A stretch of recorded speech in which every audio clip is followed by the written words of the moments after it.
Assalamualaikum warahmatullahi wabarakatuh. Kali ini saya akan membahas jawaban dari soal 4.3, di mana disoalkan disuruh untuk mencari income statement dan retained earnings atau laba ditahan. Nah, sebelum itu saya akan menghitung terlebih dahulu COGS-nya atau cost of goods sold-nya. Yang pertama, merchandise inventory pada 1 Januari itu senilai 89.000. Nah, ada purchase senilai 610.000 dikurangi purchase discount senilai 10.000, itu akan menghasilkan net purchase senilai 600.000. Kemudian ditambah freight in-nya 20.000, jadinya hasilnya 620.000. Nah, merchandise available for sale-nya itu menjadi 709.000. Dari mana? Dari 620.000 ditambah 89.000. Nah, kemudian merchandise available for sale itu dikurangi merchandise inventory senilai 64.000, jadilah COGS-nya senilai 645.000. Nah, selanjutnya di sini ada income statement dari 4.3. Yang pertama ada net sales sebesar 1.068.000, kemudian COGS atau cost of goods sold sebesar 645.000, sehingga ditemukan bahwa gross profitnya sebesar 423.000. Selanjutnya ada selling expense sebesar 232.000 dan administrative expense sebesar 99.000. Totalnya yaitu 331.000. Lalu ada other income and expense. Di situ ada gain on sale of land sebesar 30.000 dan rent revenue sebesar 18.000. Total dari other income and expense itu sebesar 48.000. Kemudian ada income before income tax yaitu 140.000.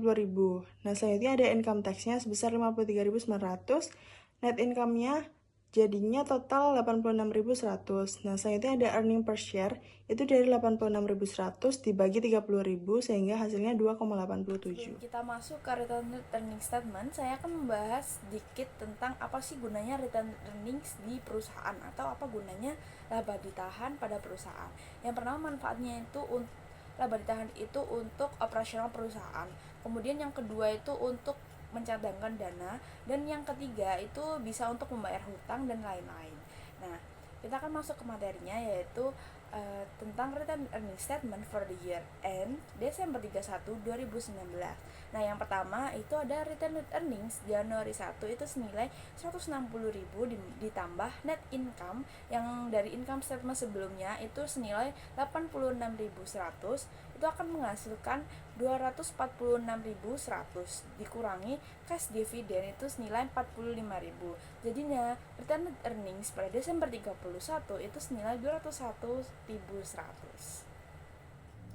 Laporan arus kas. Arus kas dari pendapatan operasi, pendapatan bersih 32.000. Penyesuaian untuk merekonsiliasi laba bersih. Beban penyusutan sebesar 11.000. Keuntungan dari penjualan investasi min 3.400. Peningkatan piutang usaha min 20.400.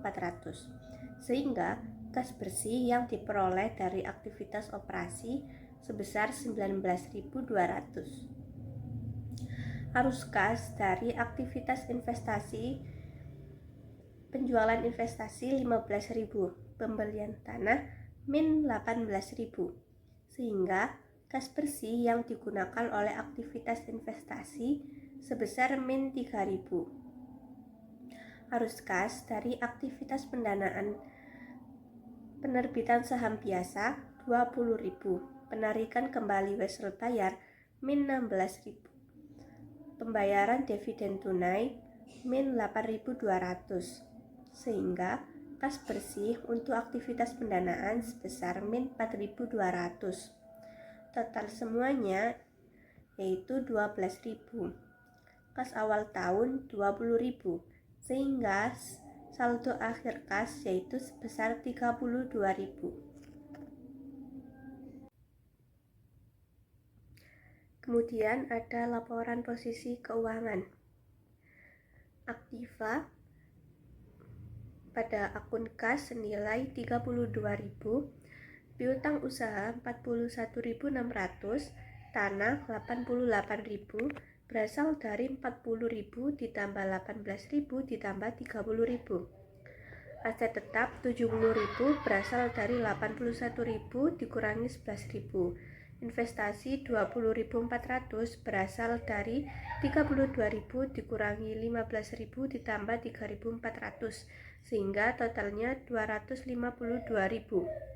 Kemudian pasifa, hutang usaha 30.000, hutang obligasi 30.000, hutang wesel jangka panjang 25.000 berasal dari 41.000 dikurangi 16.000. Laba ditahan 47.000 berasal dari 23.200 ditambah 32.000 dikurangi 8.200. Modal saham 120.000 berasal dari 100.000 ditambah 20.000 sehingga totalnya menjadi 252.000. Arus kas bebas dapat membantu investor dan analisis untuk mengevaluasi efisiensi pengelolaan modal perusahaan. Mencari arus kas bebas bisa didapatkan dari kas neto yang diperoleh dari aktivitas operasi senilai $19.200 dikurangi dengan pembelian tanah senilai $18.000 dan pembayaran dividen senilai $8.200 sehingga dapatkan arus kas sebesar negatif $7.000.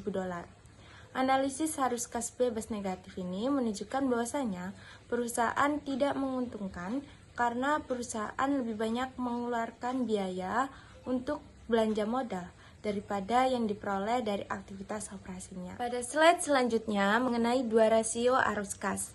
Di sini saya memakai rasio cakupan kas terhadap utang lancar dan rasio cakupan kas terhadap utang. Nah, rasio cakupan kas terhadap utang lancar diperoleh dari kas neto yang diperoleh dari aktivitas operasi senilai $19.200 dibagi dengan utang lancar senilai $30.000 sehingga diperoleh hasil sebesar 0,64. Sedangkan untuk rasio cakupan kas terhadap utang diperoleh dari kas neto yang diperoleh dari aktivitas operasi senilai $19.200 dibagi dengan rata-rata total liabilitas senilai $78.000 sehingga diperoleh hasil sebesar 0,25.